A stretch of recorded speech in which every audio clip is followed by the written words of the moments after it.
Have you ever asked yourself why Jesus had to die? Yes, I know. I'm familiar with the traditional vein of thought that we are all sinners and Christ died for our sin. But my question goes deeper than this. And I'm sure there is more than one answer. But there is one in particular that I would like to bring forward. Why Jesus? Why not someone else? And to add further weight to the question, is it not true that the idea of his birth, death, and resurrection was a matter of prophecy, even in the very first book of the Bible, in Genesis 3:15? Gemini tells us that Genesis 3:15 is widely considered the Protoevangelium, or first gospel. It is the first time in biblical narrative that a promise of redemption appears, immediately following the fall of man. The verse reads, "And I will put enmity between you and the woman, and between your offspring and hers. He will crush your head, and you will strike his heel." If you're familiar with my studies, you may already know that I don't believe in the traditional story of Adam and Eve's fall. Where many believe it was instigated by the devil apart from God's knowledge, I do not. Simple logic itself denies this view, for if God is all-knowing, then wouldn't he have known beforehand that Adam and Eve would fail in regard to the tree of knowledge? And here's the kicker. Knowing beforehand, might God have intended for their fall to take place? This, dear friend, is my belief. So this begs the question, why did God intend for Adam and Eve to fall? My answer, because in light of the symbolism of the Garden of Eden and its two trees, the fall of Adam represents the beginning stages of the threefold process of sowing and reaping, of living, death, then life. This is synonymous with the concept and understanding of resurrection, the core essence of Christian doctrine, as Paul tells us in 1 Corinthians chapter 15. Now, let's keep this simple. What is the point of sowing and reaping, or resurrection? Again, if you're familiar with my studies, then you know it's fruit. Interestingly enough, the story of Adam and Eve begins with the tree of knowledge and its fruit. And the story of John the Baptist and the beginning of the Lord's ministry addresses the same. What is meant by fruit? Well, this goes back to the tree, which then goes back to the seed that starts the process of the tree, which includes the ground it's planted in, right? And what did Jesus teach in the parable of the sower? The seed is the word of God, while the ground is the heart of man.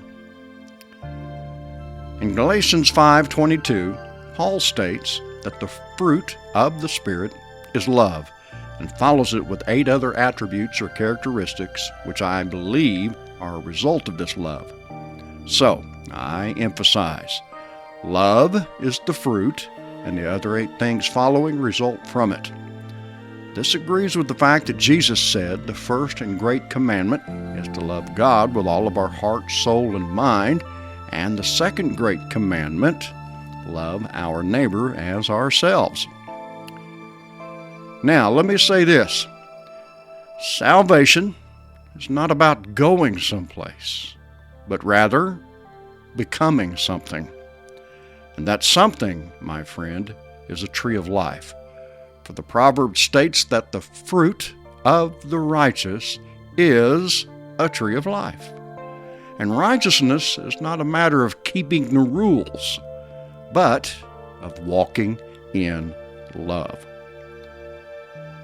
In 1 John 4:8 and 16, John says that God is love, not does love, but is love, the very substance and nature of love itself.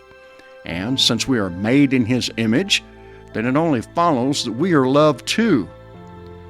Love dictates all that we do, even when we walk in darkness. So, let me say this.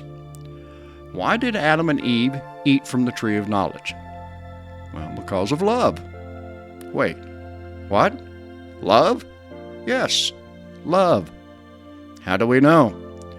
Because we're told that when the woman saw that the tree was good for food, and that it was pleasant to the eyes, and a tree desirable to make one wise, she took of its fruit and ate. She also gave to her husband with her, and he ate. Interesting. 3 attributes in the tree of knowledge: good for food, pleasant to the eyes, a tree to be desired to make us wise. Now, that sounds like 3 excellent reasons to at least like this tree, don't you think? But friend, we're not talking about something outward and literal here, but of something inward, of the appetites or desires of the flesh and the eyes, including the desire to boast of the things we have and do. No wonder Paul said, knowledge puffs up. Keyword, desire. And desire is but the beginning stage of love, is it not? Now, you might just call me crazy, but here's how I see this. Yes, Adam and Eve fell, just as we've heard. And why did they fall? Because they fell in love. Wait a minute. Hang on a second. What do you mean they fell in love? Friend, it wasn't the tree of knowledge that was the problem. Rather, it was the thing that puffed them up in that knowledge. And that thing was pride, the inordinate love of the self. Adam and Eve fell in love, not with each other, but with the self. Okay, at this point, some of you might think I've simply lost my mind, but I can assure you I haven't, at least not yet. Besides, think about it. We can talk fantasy or we can talk reality.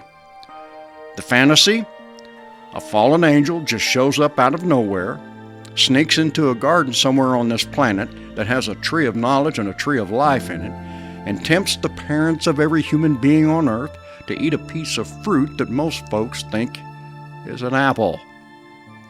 Did I miss anything here? And the reality? Love and desire, out of which love forms, where both essentially motivate all that we do in this life. That said, let me share the following from Jim and I when I asked where the phrase fall in love came from. The phrase fall in love is a linguistic fossil that dates back nearly a millennium, and it carries a surprisingly heavy bit of psychological history. Unlike modern metaphors where we find or build love, the word fall suggests a loss of agency, an accidental downward motion that you cannot control. Wow! I could stop here, couldn't I? But let me go on. The specific idiom to fall in love first appeared in Middle English during the 14th century. Old English roots, pre-1100, the verb fallen, or to fall, was used literally for dropping or dying in battle. Love was described as something that seized or burned a person, rather than something they fell into. The Middle English shift, 1300s. The phrase fallen in love appears in written records. It mirrored other fall idioms of the time like falling into a trap, falling into debt, or falling into a trance. Courtly love influence, 1400s to the 1500s. As the concept of courtly love spread through Europe, the phrase became standard.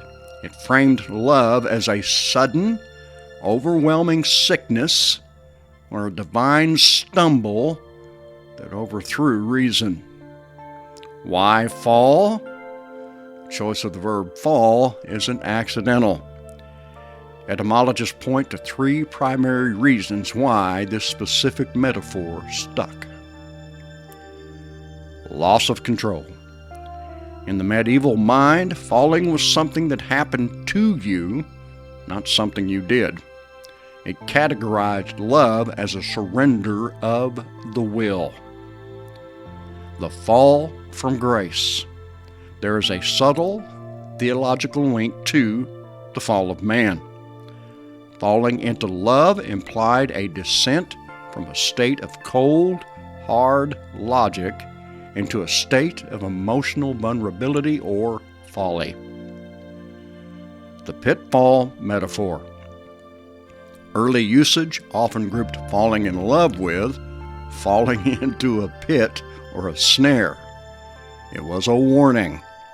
Once you are in, gravity makes it very difficult to get back out. Okay, not sure if you're getting this, but it puts a whole new spin on the story of Adam and Eve. I have long believed that their fall was an accidental, and believe it even more so now. God had a purpose in mind when He planted the garden and its 2 trees and put mankind in it.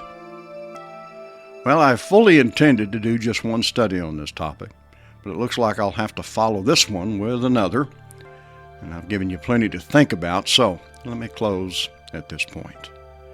But be sure to join me next time, and I sincerely appreciate you being a part of Grain of Wheat Publishing.